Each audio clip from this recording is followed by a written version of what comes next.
mortalité maternelle et néonatale demeure jusque-là une question préoccupante. Au Burkina Faso, l'ONG Enfants du Monde et ses partenaires accompagnent le ministère de la Santé pour améliorer la santé de la mère et de l'enfant. Depuis 2006, Enfants du Monde a entrepris de s'investir dans les programmes de santé au Burkina Faso. Et cela suite à une décision prise dans les années 2001-2002 de recentrer ces interventions sur celles qui ont un bénéfice substantiel sur les enfants. Et les réflexions se sont poursuivies jusqu'en 2005 où nous avons pu élaborer un programme global Enfants du Monde mettant l'accent sur une initiative développée par l'OMS, cette approche ou stratégie, s'appelait collaborer avec les individus, les familles et les communautés pour améliorer la santé maternelle et néonatale. La mise en œuvre de cette stratégie en collaboration avec le ministère de la Santé a suivi plusieurs étapes. Et la première étape, c'était un mode direct où Enfants du Monde collaborait étroitement et directement avec les partenaires terrains. Et après 2010, nous avons décidé de passer par des structures partenaires intermédiaires et nous avons identifié la Fondation pour le développement communautaire au Burkina Faso, qui était notre partenaire technique. Et c'est à partir de 2017 que nous avons recruté l'initiative privée communautaire pour la santé et la riposte au VIH-Sida, voilà, qui est actuellement notre partenaire technique.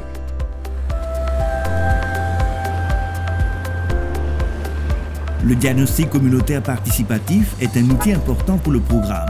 Cette concertation avec toutes les couches socio-professionnelles de la population permet d'identifier les problèmes relatifs à la santé maternelle, néonatale et infantile afin de trouver des solutions. Le diagnostic communautaire participatif, c'est un outil qui permet d'améliorer la santé des populations à travers, en tout cas, une consultation avec les parties prenantes. Le diagnostic communautaire participatif a vraiment des étapes. Il y a d'abord ce qu'on appelle le renforcement des compétences de tous ceux-là qui vont, en tout cas, conduire le diagnostic communautaire participatif. Après la formation, la mise en œuvre a commencé par l'analyse de la situation de la santé maternelle et néonatale. Après cela, il y a ce qu'on appelle les réunions communautaires avec les parties prenantes pour identifier les problèmes prioritaires. Après cette étape, il y a la validation du diagnostic communautaire participatif avec les autorités. Après cette rencontre, il y a maintenant la rédaction du rapport final. Les gens ont l'habitude de traiter des questions de la santé de façon globale et c'est un outil que les gens utilisent pour susciter la participation de la communauté par rapport à l'analyse de la situation, à l'identification des problèmes, mais aussi à proposer des solutions. Et dans ce même élan, on voit qu'il y a déjà des communautés qui s'organisent, qui exécutent un certain nombre d'actions pour réduire les barrières d'accès aux soins. Le programme soutient également l'organisation des assemblées générales dans les formations sanitaires. Ces cadres statutaires semestriels du ministère de la Santé permettent une discussion franche entre population et agents de santé en vue de proposer des solutions aux problèmes de santé. Normal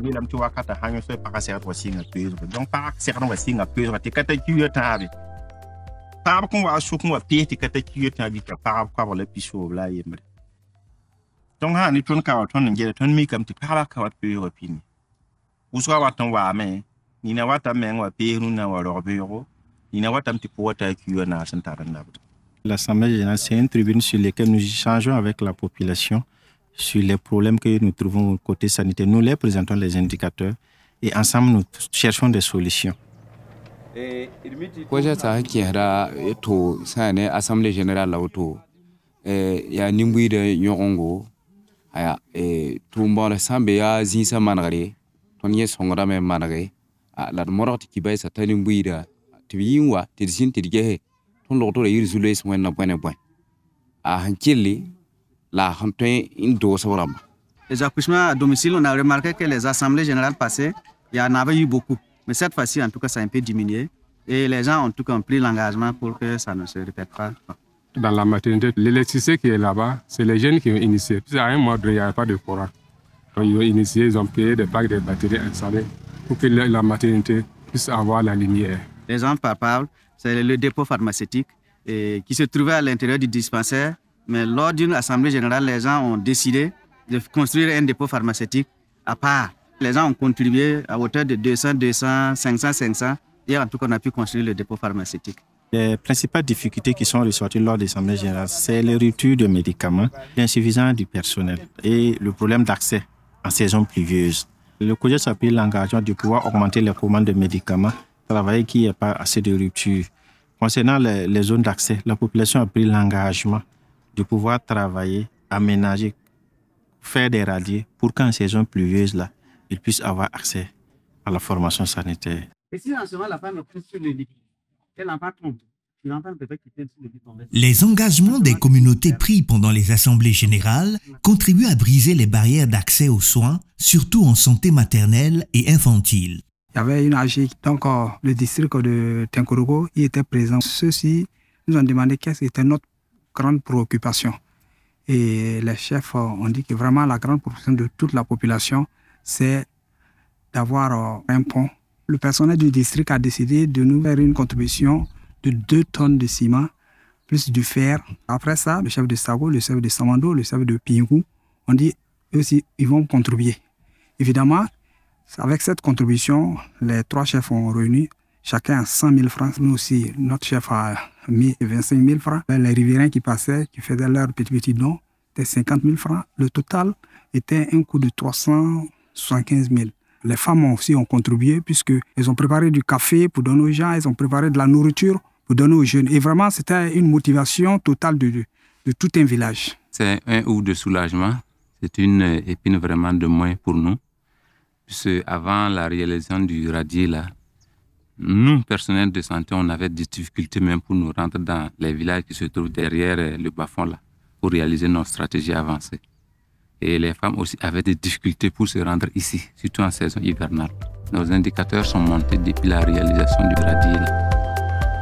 Pour faciliter l'accès des femmes enceintes aux soins, Enfants du Monde et ses partenaires, notamment Initiatives privées et communautaires pour la santé et la riposte au VIH-Sida au Burkina Faso, aident les communautés dans leur volonté de construire des foyers d'accueil dans les centres de santé périphériques.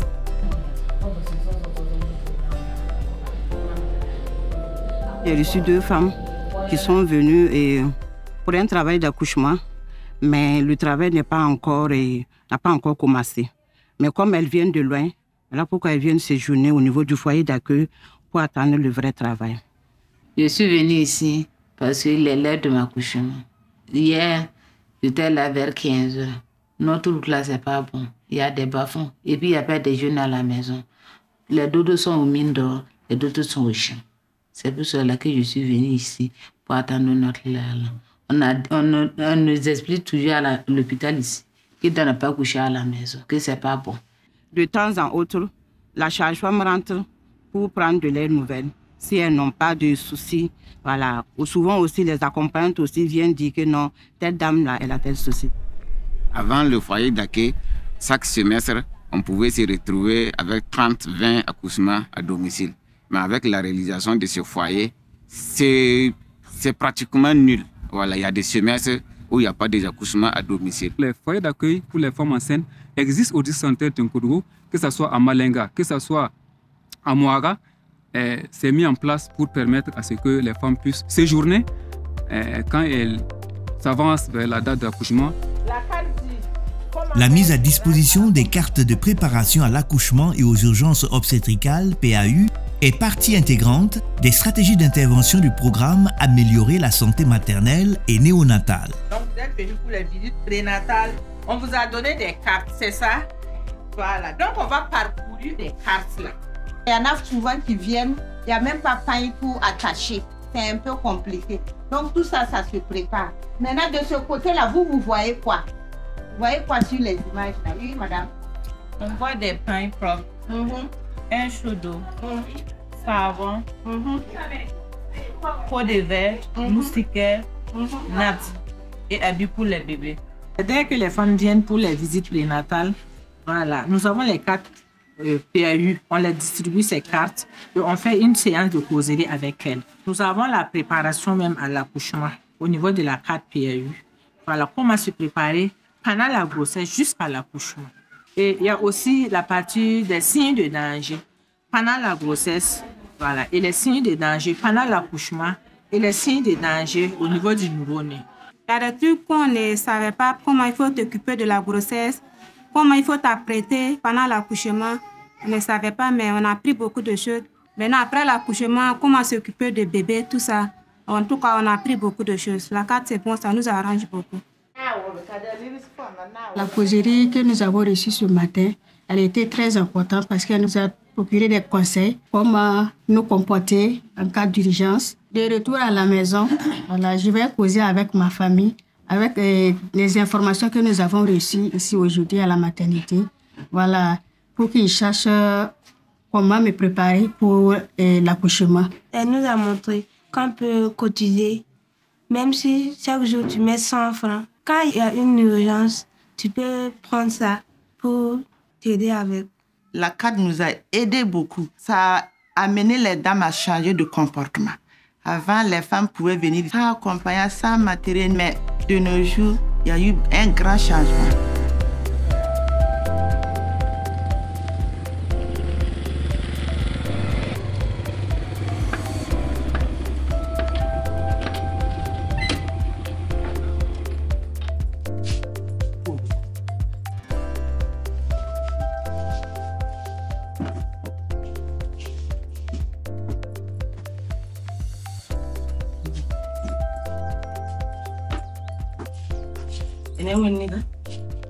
Never even sound like Emra wona bank wona gishir mo de ya boto on to sa ya auto ya won ton so ne ta bio fa wala ko fra fo ne tinu se yibe santa ya ro ko ma bio logo ton so da ne pour pousa ton so da ne zakaram fa ton sa wa ton kitira me te pour pouwa azakaram fa wona sidama asirba hambe asira men hambe ton zingrible me on sonse ton so da ne kam manam me Parsa ndo finganta biya na nti wisigi ton sohda neba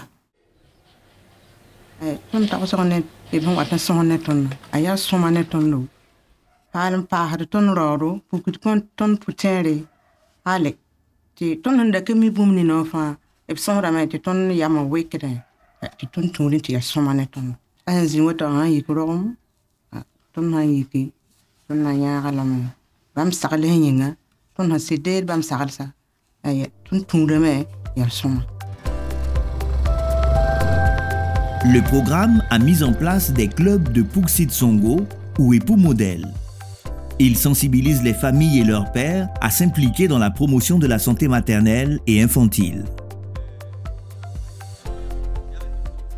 Il faut époux modèle pour tourna ya 15 ans son parba nabsidba te watan lokto le yiri para pour les clés wakato te watan lokto le yiri te tanga lokum zaka yilegande biya yilegamde amawa yilegan wanga pour ces songa wawa sa sida a konton yamwe kruzugo ton yikidame c'est asawa tikoto ton nyara la me ta kenge ti lokto la tugese par na watar puwa ta garu puwa unjete ena wilga sida ti wa yiyirna ngaru ga posuka ti wa takiwa travansa ina na wa king lotore yira nyete ya kiwo nu kiwo nas ya suma sida pa hanta lafi fo mara watara lafi bi hanta lafi yamza katara pawo wawa no matundo anafa tundo tumina yi sababrama te tuni ya harama fa pam kibar namma te ade emem pogol paraba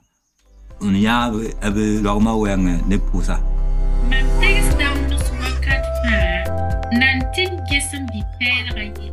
Des outils modernes et innovants sont développés en vue de contribuer à la promotion de la santé de la mère et du bébé, à l'image de l'application Mon bébé et moi. Quand la sage-femme nous a présenté l'application, j'ai juste pris le nom de l'application, je suis rentrée sur Play Store. En quelques secondes, j'avais ça, j'avais installé. Donc, c'est une bonne initiative. Parce qu'il y a des femmes aussi souvent qui sont un peu éloignées des centres de santé là. Si tu as ça, tu peux te référer sur ça pour savoir si tu es en cas d'urgence ou bien c'est juste une fausse alerte. Voilà. Dans le cas où tu regardes dans l'application où c'est vraiment urgent de revenir à l'hôpital, tu peux te déplacer. Je peux dire que c'est une sensibilisation continue. Voilà. La femme a ça y est, à la langue adaptée, voilà, à sa connaissance. Et une fois dans la communauté, voilà, elle peut écouter, elle peut partager avec ses coépouses ou bien bon, les femmes du quartier, même son mari. Donc vraiment, l'application est la bienvenue. Application bébé et moi, nous avons signé ça na ton lot que nous ne valons. Après on a fait ton même type ton portable d'amour, ton sang couliri, na tarin kilare. Nous nous avons pas un cabé comme tara application bébé et moi en kilare. À son rane ton ne vie meilleure usuko. Kamazabo, ton menga la fille. Il faut écrire wakato. N'est nati tam ti loré. Jusqu'à haler nati lebzak. Nazar kamato na yile te tout vim no songa no keneri. La tonner zarso bandama. Ne ton portable. Nget me ton téléphone noa. E ba me pa me banka maznaba ya toto. C'est de façon participative et inclusive que cette application a vu le jour. L'autre innovation est l'introduction de l'application Mon enfant grandit. Dévoilé le 28 novembre 2024, cet outil numérique donne des informations sur la santé et le développement des enfants de 0 à 5 ans. C'est une application qui aide les parents pour le suivi du développement normal de l'enfant. Donc, il y a des questions d'éveil, il y a des questions de regard, la question de motricité, il y a des questions d'appréciation des émotions de l'enfant qu'il faut suivre, même le temps de sommeil qu'il lui faut pour bien grandir, ce qu'il doit manger pour bien grandir, mais on traite aussi des questions d'accidents qui pourraient survenir parce que les jeunes enfants sont en tout cas vulnérables et il y en a qui ont eu des blessures. En plus de cela, on traite des questions du paludisme, qui est une des premières maladies au Burkina Faso, sur comment la maladie survient et comment on peut se protéger. La stratégie d'intervention du programme prend en compte la formation des prestataires de soins. Bon nombre d'entre eux ont renforcé leurs connaissances sur les thématiques de la santé maternelle, néonatale et infantile. Il y a IPC, les enfants du monde, ça va, de ton formation comme c'est l'autre on forme ton. La formation a eu ton nom. À part ton banglé, à Wokaton ya. Ton mengnon a une formation à l'EMB. Oublie wa forme ton pas. Il n'y a que des nerfs à ma part. Quand la formation a soma n'entondo, a soma n'imbuirem.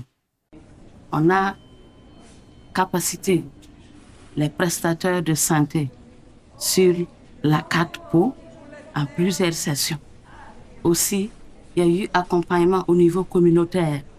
Il y a la formation en ligne pour les prestataires, pour renforcer leur capacité sur la santé maternelle, néonatale et infantile. Les cours, nous les avons suivis en ligne et en session présentielle. On a vraiment apprécié le contenu, puisque le contenu était adapté et puis c'était vraiment des thèmes qui étaient en relation avec l'amélioration de la santé maternelle et infantile. Les cours qu'on a reçus, ça nous a permis même d'améliorer nos approches. Ça a amélioré nous-mêmes notre façon de faire au quotidien, voilà, en matière de respect, en matière de droit. Ça a permis également d'impliquer les familles, voilà, sur la préparation, par exemple, à l'accouchement et aux urgences. Donc, on remarque plus l'implication des hommes dans ce processus-là. Voilà, des hommes qui accompagnent leurs femmes pour venir pour les CPN ou pour les accouchements. Voilà, et on remarque aussi que les gens viennent un peu, en tout cas plus préparés. Ça nous aide dans notre travail. L'Institut africain de santé publique a conduit la formation en ligne dans le cadre de ce programme avec la direction de la santé de la famille. Dans le district sanitaire des Abrés, en 2020 et 2022, avec au total 80 bénéficiaires.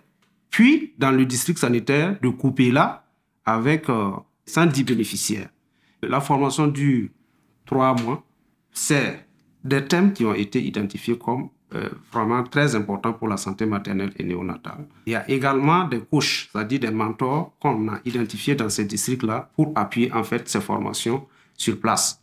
Ceux qui auront en fait validé la formation reçoivent en fait un certificat à la fin. La direction de la santé de la famille a apporté son appui dans la mise en œuvre des activités du programme au niveau des régions et au niveau des districts, que ce soit dans le cadre de l'élaboration des modules qui ont été utilisés, mais également aussi dans le cadre de l'élaboration des 2 applications. Il y a Mon bébé et moi, qui a été la première application que nous avons en tout cas conduit sa diffusion et son utilisation auprès de la population. La deuxième application qui est Mon enfant grandit. La mise en œuvre du programme Améliorer la santé maternelle et néonatale est révélatrice de bonnes pratiques et de succès à consolider.